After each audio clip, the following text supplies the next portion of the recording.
What's going on, everyone? Kim Becker and Arif Dean here for your weekly Colorado Avalanche AMA. Arif, only 2 more games in the regular season for the Avs. They fell to Edmonton last night in overtime, 2-1. So let's chat about last night a little bit. How does that game impact the Avs' chances at the Central Crown now?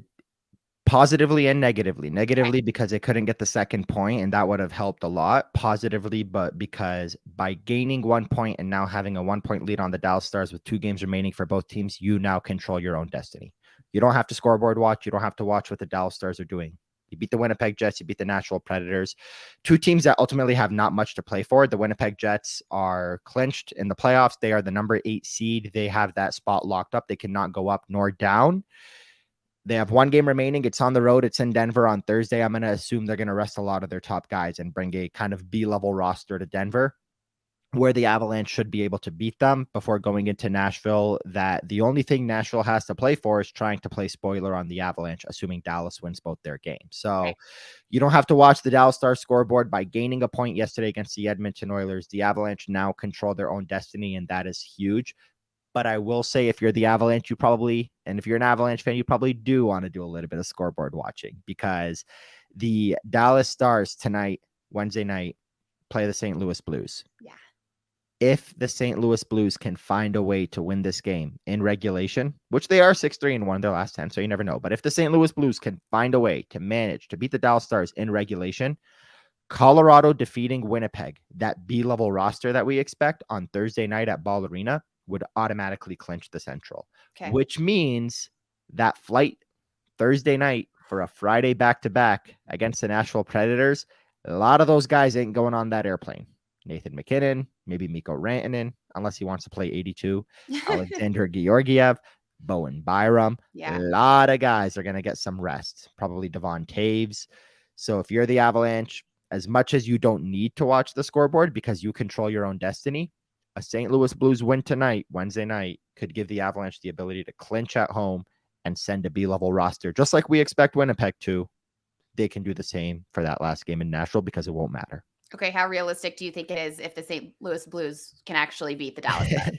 Never say never. Never say never, I know. But the NHL is a weird place. The Dallas Stars, they are a little hot right now. They kind of went through a little bit of a rut, which is why the Avalanche have caught them in the standing. They're 7-2-1 of their last 10. But the Blues, I believe, are 6-3-1 on their own. So you never know. It could go either way. The big thing for me for that game is that the St. Louis Blues are at home. So, hopefully you can catch the Dallas Stars on a road game. But the Dallas Stars also have a great road record. The St. Louis Blues are just okay at home. So it's you don't know how it's going to go. I would, if I was going to wager, I would put it on Dallas. But it would not surprise me in the least bit if St. Louis wins that game.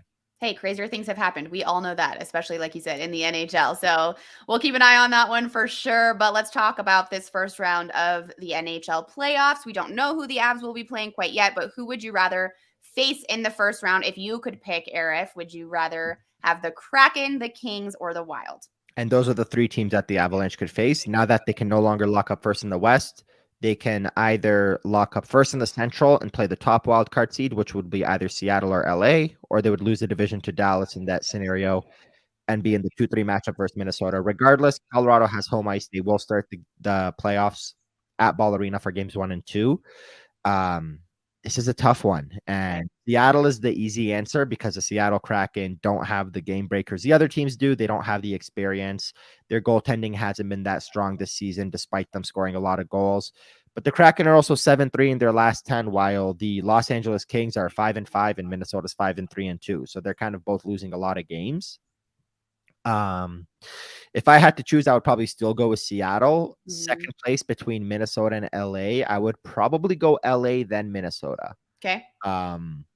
But the reality is, and the reason why I would go LA then Minnesota is because if you're facing LA, you still won the division. If you're facing Minnesota, it means you lost to Dallas. And then that means if you beat Minnesota, you're going into likely a second round matchup versus Dallas on the road. Okay.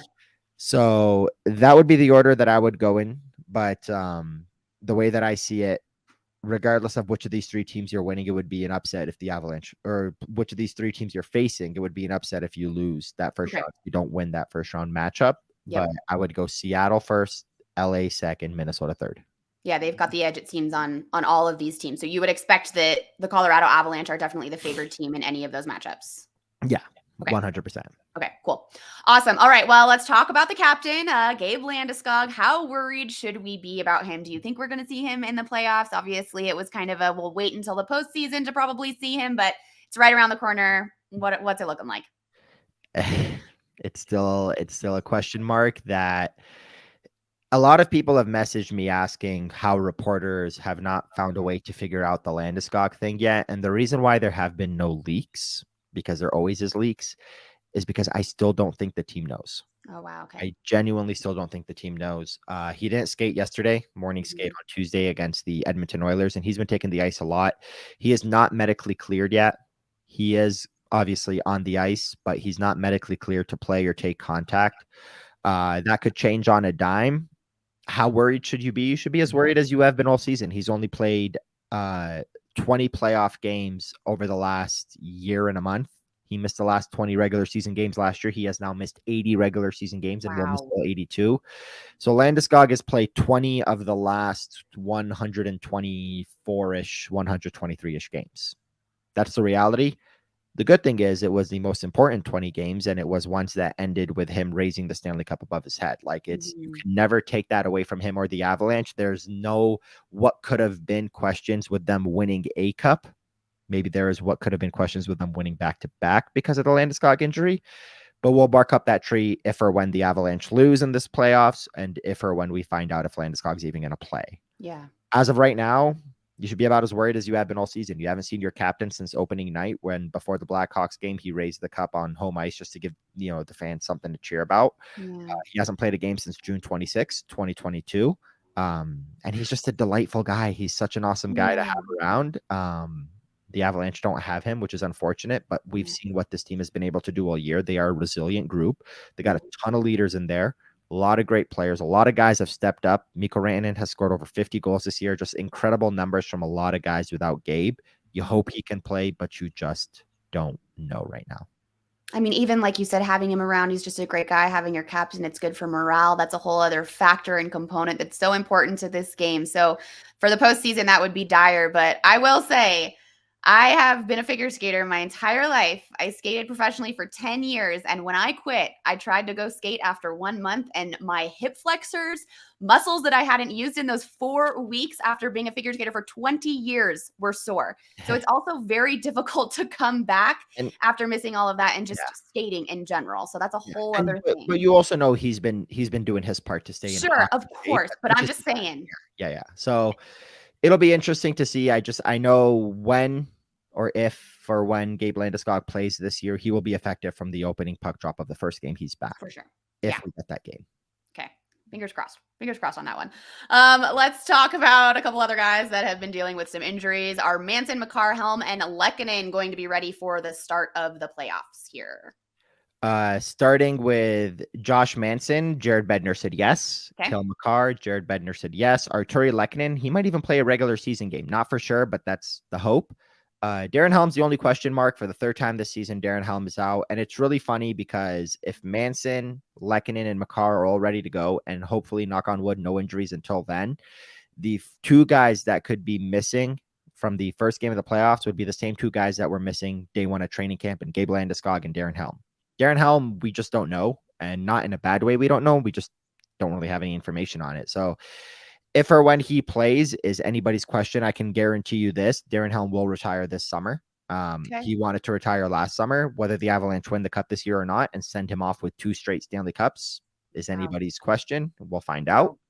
But this will be Darren Helm's last season in the NHL, and you can pretty much guarantee that, I would say. So we'll see about Helm. Thankfully, Dennis Malgin. Well, Dennis Malgin's been playing well, but Ben Myers has been playing well in his recent call-up too. So it would be nice to see the Avalanche have at least Arturi Lehkonen re-enter the lineup. We'll find out on Darren Helm. Josh Manson and Kel Makar should both be ready to go, which would give the Avalanche 5 healthy defensemen that they haven't had since November 5th. Well, it would actually give them 7 healthy defensemen, but since that trip to Finland, I've said it before on here, and I'll say it again. The top 5, what Jared Bednar calls the horses: Kel Makar, Devon Toews, Josh Manson, Bowen Byram, Sam Girard is your number 5.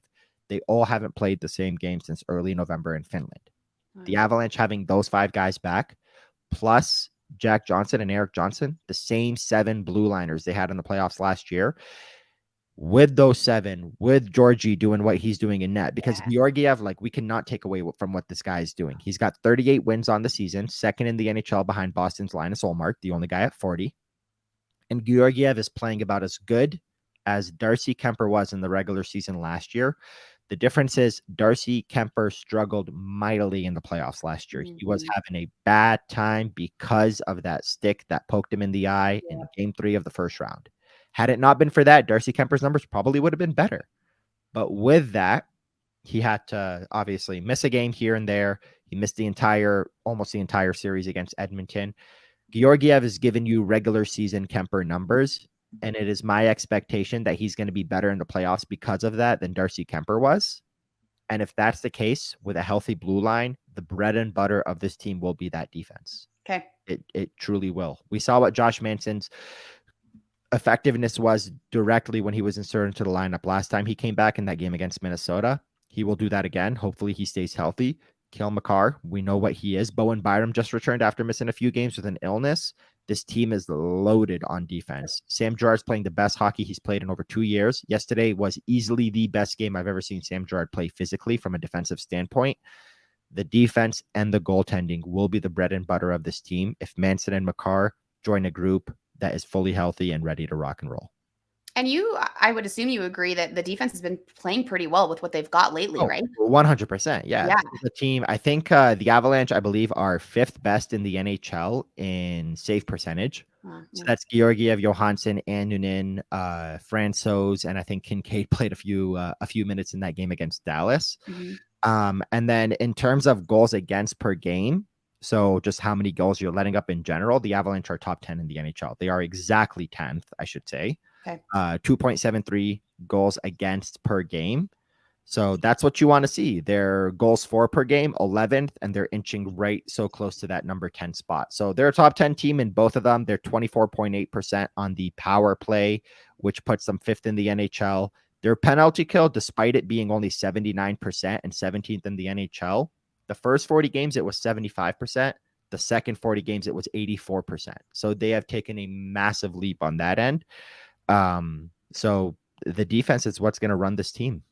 Yep. And you know what? It would just be a bonus if we get all those guys back and they're even stronger. So exactly. All right, cool, Arif. Well, thank you so much. 2 more games on the Avs regular schedule tomorrow against Winnipeg and then Friday against Nashville. So we will reconvene next week when we know what's going on with the playoffs, who these guys will be playing. Will we be a couple of games in next Wednesday? Can't do math. Not yet. Game 1 could be anywhere from Monday to Wednesday. So we So we'll be either 1 game in or prepping for game 1. Okay, perfect. Hey, either way, sounds good. All right, Arif. Well, thank you so much. Enjoy the last 2 games for the Avs in the regular season, and we'll see you next week. Sounds good. Thank you.